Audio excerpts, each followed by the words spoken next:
प्यारे भाइयों और बहनों, नमस्कार। महान ऋषि अष्टावक्र ने विचार और कर्म के संबंध में बहुत सहज तरीके से कहा है, कृता कृते च द्वंद्वानि कदा सातानि कस्य वा। किया हुआ कर्म, न किया हुआ कर्म तथा द्वंद्व शांत नहीं होते। मन में विचार का उठना उतना ही आवश्यक है जितना कि एक विचार का कृत्य बन जाना। आवाम की आवाज़ के माध्यम से मेरी कोशिश रहती है कि व्यक्ति के भीतर समाज की समृद्धि, विविध सांस्कृतिक विरासत के संरक्षण के साथ साथ वंचित वर्गों के विकास के लिए विचार की तरंगें पैदा की जा सकें।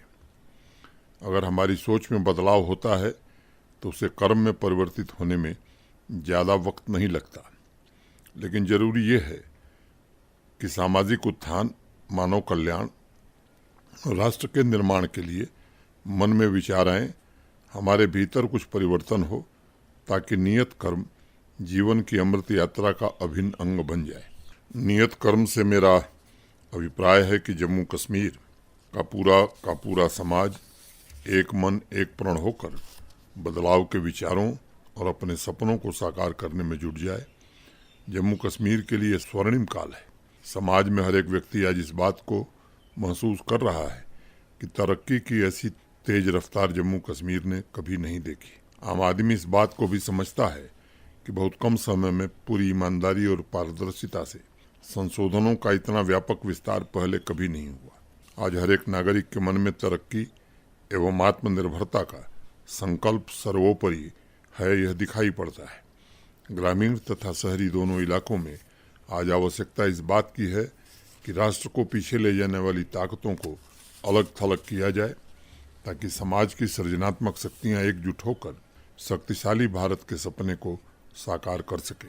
हमें संकल्पों की सिद्धि के लिए दीर्घकालिक सोच के साथ आगे बढ़ना होगा। विचार की तरंगों और विकास के संकल्पों में तादात्म्य बैठाना होगा। जीडीपी को नई ऊंचाइयों पर पहुंचाने की बात हो, शिक्षा हो, चिकित्सा हो, इंफ्रास्ट्रक्चर हो, कृषि क्षेत्र का कायाकल्प हो, स्वच्छता मिशन हो, शहरों का रिजनोवेशन हो, हर एक क्षेत्र में जम्मू कश्मीर नित नई पटकथा लिख रहा है। इसे तरक्की के नए शिखर तक पहुंचाना होगा। नागरिकों की सामूहिक शक्ति और समग्र सोच से हम जम्मू कश्मीर के संकल्प को और भी मजबूत बना सकते हैं। साथियों, अगले बुधवार यानी 21 जून को अंतर्राष्ट्रीय योग दिवस है।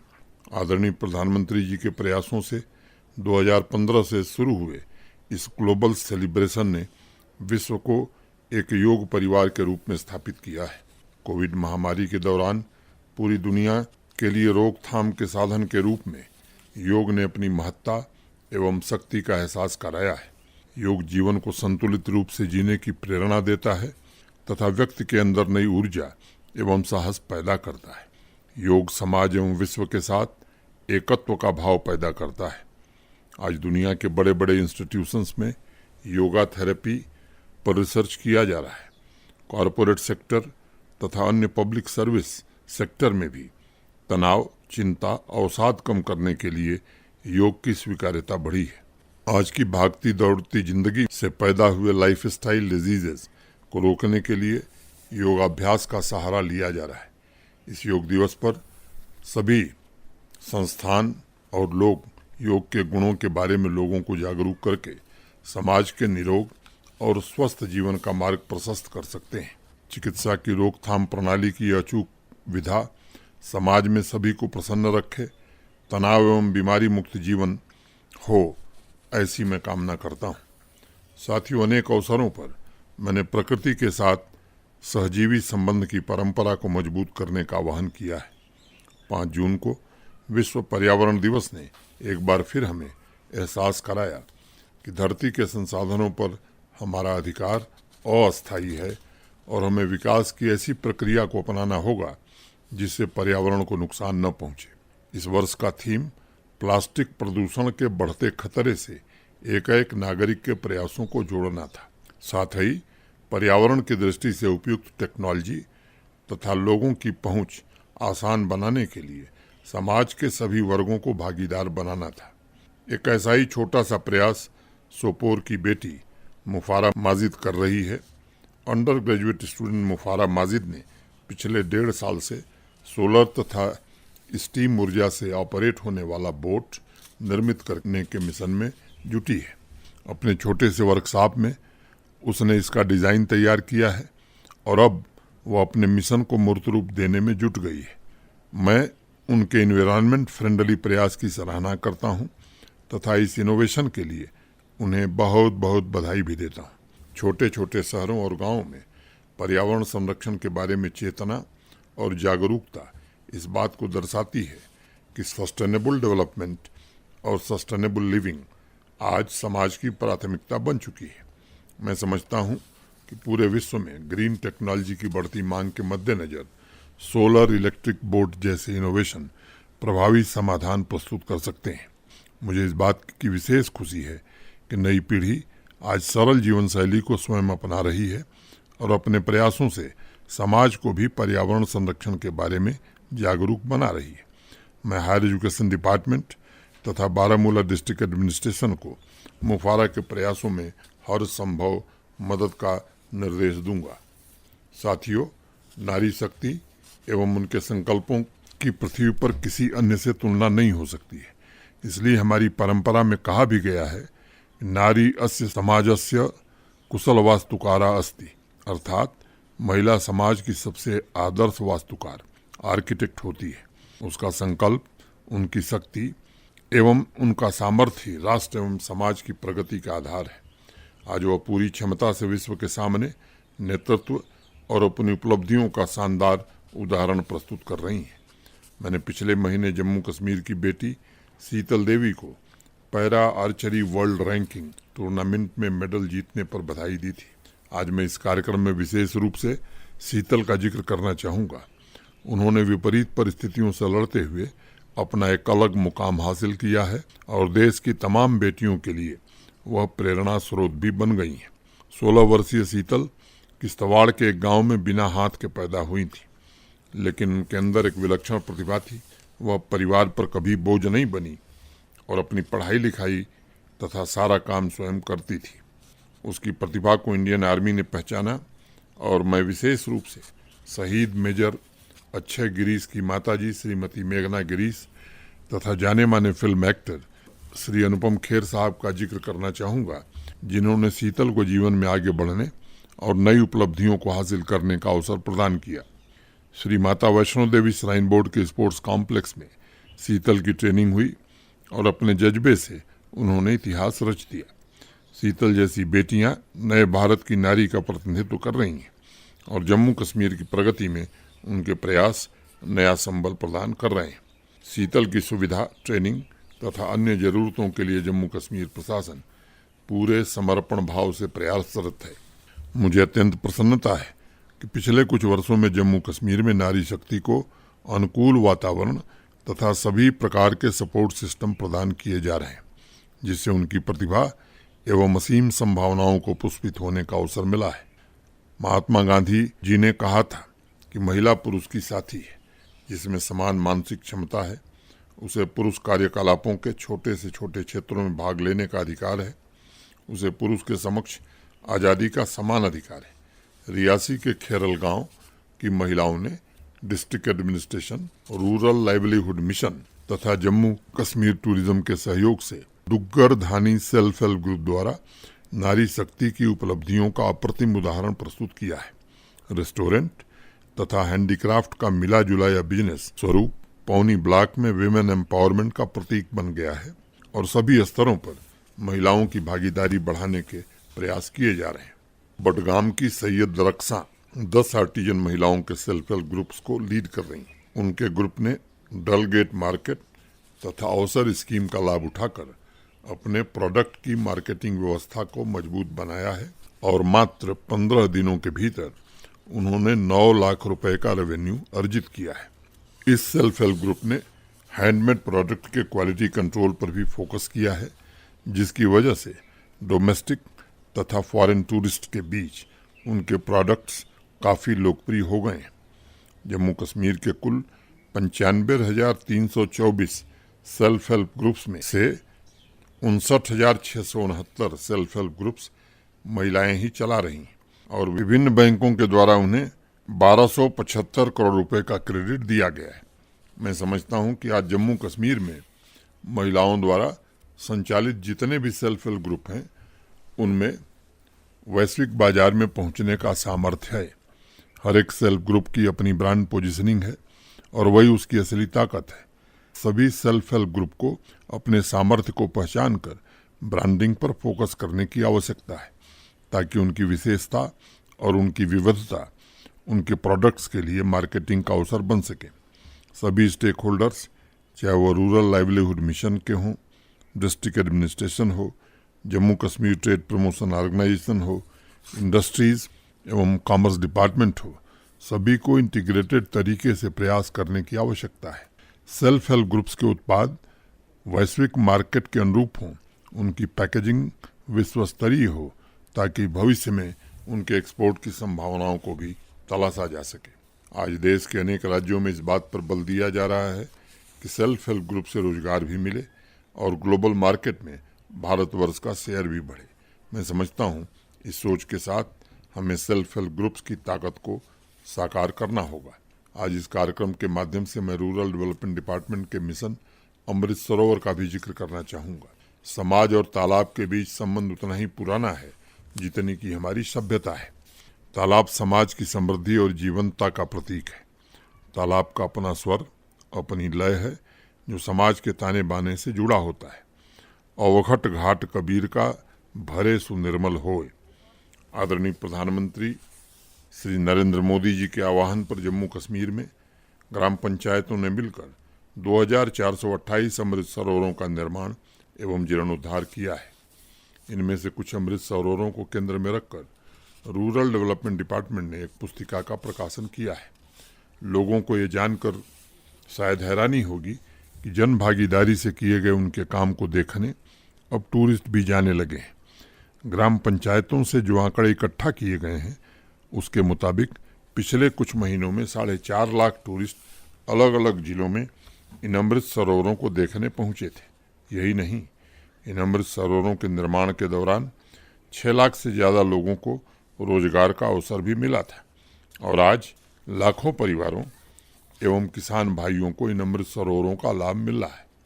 प्रकृति की गोद में बसे खान साहिब बडगांव के शांत सरोवर को देखने के लिए अब भीड़ जुटने लगी है। तालाब के किनारे पर शान से लहराता तिरंगा ग्रामीणों को नई ऊर्जा, नए संकल्प और नई आकांक्षा प्रदान कर रहा है। इसी तरह पुंछ जिले में नूरपुर दाना का अमृत सरोवर जन भागीदारी की शानदार मिसाल पेश कर रहा है। मैं रूरल डेवलपमेंट डिपार्टमेंट को इस पुस्तिका के हिंदी एवं उर्दू ट्रांसलेशन का निर्देश दूंगा। हमारी कोशिश होनी चाहिए कि यह पुस्तिका सभी पंचायतों तक पहुंचे। अभी 1600 और अमृत सरोवरों का निर्माण होना है। मैं चाहता हूं कि सभी पंचायतों के बीच सबसे खूबसूरत अमृत सरोवर बनाने के लिए स्वस्थ कंपटीशन हो और माई गवर्नमेंट JNK पर ऑनलाइन वोटिंग के द्वारा 3 खूबसूरत अमृत सरोवरों का चयन कर उन्हें स्वतंत्रता दिवस पर सम्मानित किया जाए। विश्व पर्यावरण दिवस पर beat the plastic pollution theme पर पूरे जम्मू कश्मीर में जन जागरूकता का अभियान चलाया गया था, लेकिन इस संवेदनशील विषय पर एक दिन का अभियान काफ़ी नहीं है। इस दिशा में लगातार काम करते रहने से ही गांव एवं शहर की तस्वीर बदलेगी। हमें संकल्प लेना होगा कि समाज में प्लास्टिक पॉल्यूशन को समाप्त करने के लिए हम अनवरत काम करेंगे।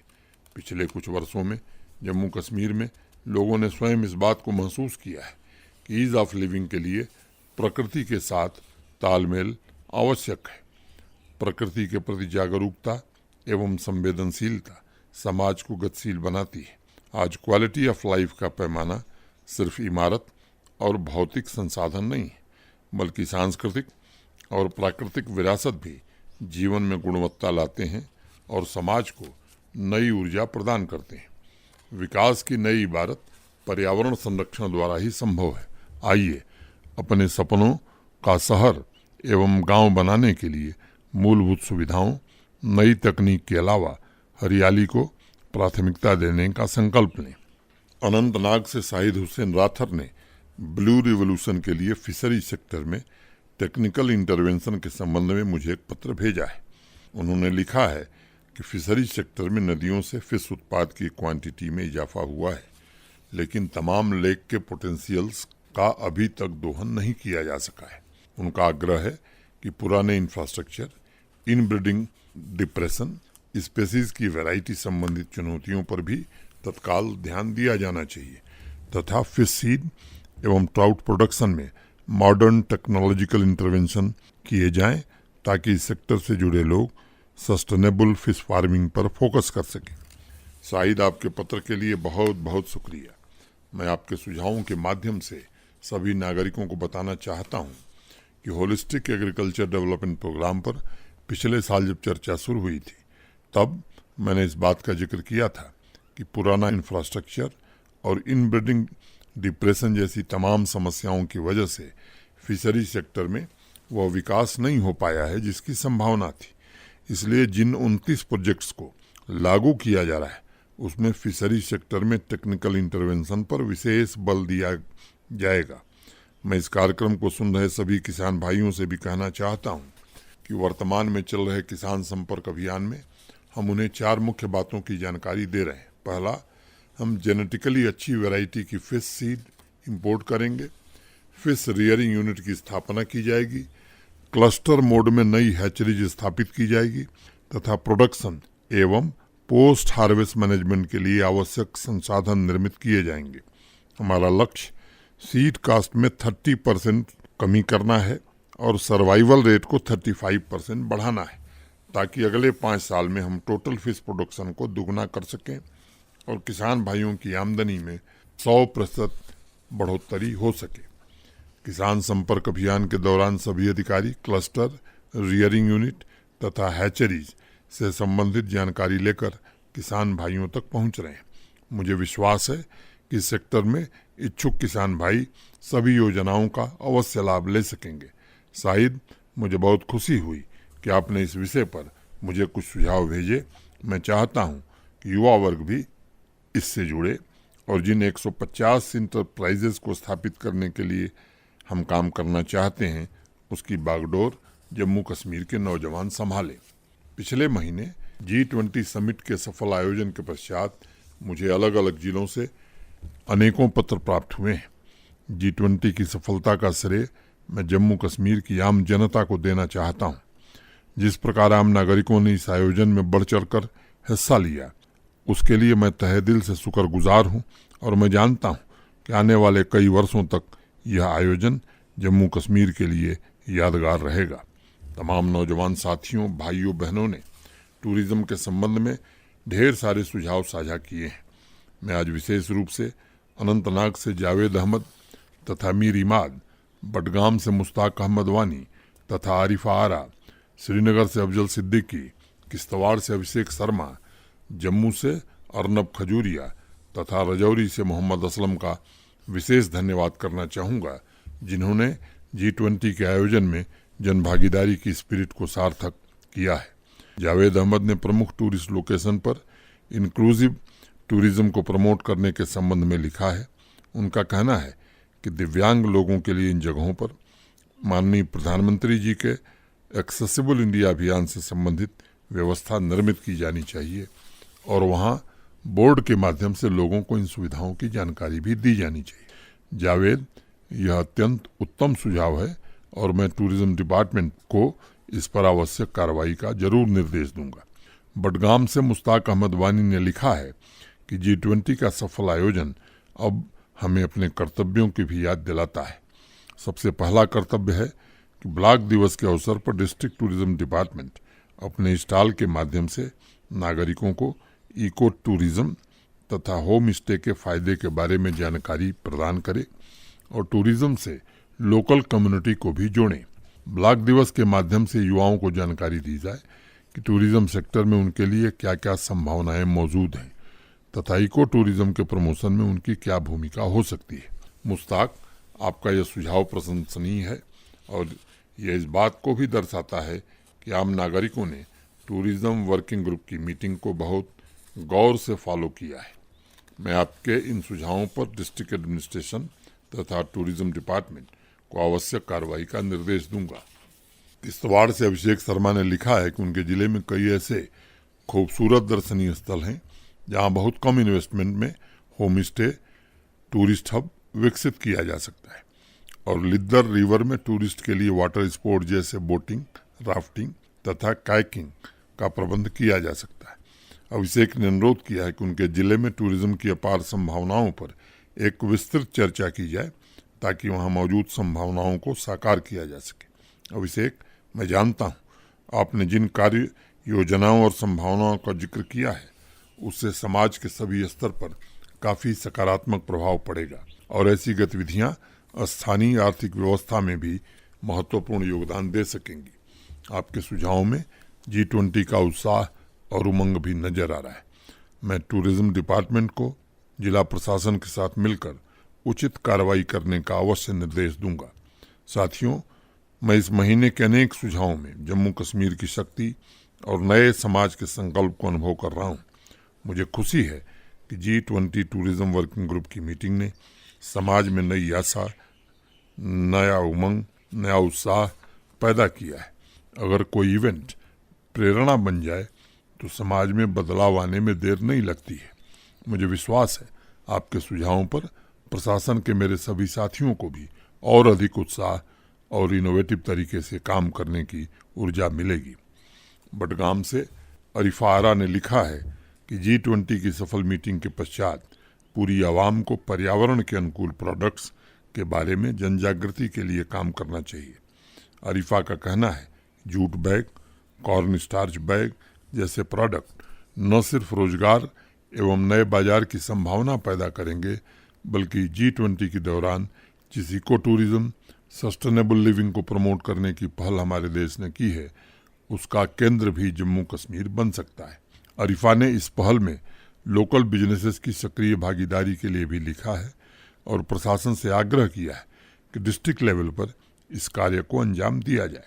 अरिफा, आपके इन सुझावों के प्रति मैं अत्यंत आभारी हूँ। मुझे विश्वास है इस अभियान से लोग जुड़ेंगे और उनके प्रयास सफल भी होंगे। जनशक्ति की भागीदारी इको टूरिज्म तथा ओवरऑल सस्टेनेबल टूरिज्म के हमारे संकल्प को संबल प्रदान करेगा। मैं सभी डिस्ट्रिक्ट एडमिनिस्ट्रेशन को जन भागीदारी के माध्यम से इन लक्ष्यों की प्राप्ति के संबंध में कार्य करने का निर्देश दूंगा। मैं मानता हूं आज जम्मू कश्मीर में टूरिज्म से जुड़े संकल्प को पूरा करने के लिए अत्यंत ही अनुकूल वातावरण तैयार हुआ है। दुनिया के शक्तिशाली देशों को भरोसा हुआ है कि जम्मू कश्मीर बड़ी उपलब्धियां हासिल कर सकता है। अनेक देशों के प्रतिनिधियों ने तो यह भी कहा कि उनकी यात्रा अब सिर्फ G20 मीटिंग तक सीमित नहीं है बल्कि वह जल्द ही वापस आकर जम्मू कश्मीर में कुछ वक्त गुजारेंगे। जम्मू कश्मीर के प्रति इस गर्व और सम्मान की भावना ने देश का भी सर स्वाभिमान से ऊंचा कर दिया है। मैं समाज के सभी वर्गों, व्यापारियों, नौजवानों, हॉस्पिटलिटी सेक्टर से जुड़े लोगों का आह्वान करता हूँ कि हमें इस अवसर को हाथ से नहीं जाने देना चाहिए। आज पूरी दुनिया जम्मू कश्मीर के साथ जुड़ना चाहती है। ग्लोबल टूरिज्म मैप पर आज जम्मू कश्मीर को उसकी उचित जगह मिल सकती है। हम मिलकर अपने छोटे छोटे प्रयासों द्वारा जम्मू कश्मीर को एक नई शक्ति दे सकते हैं।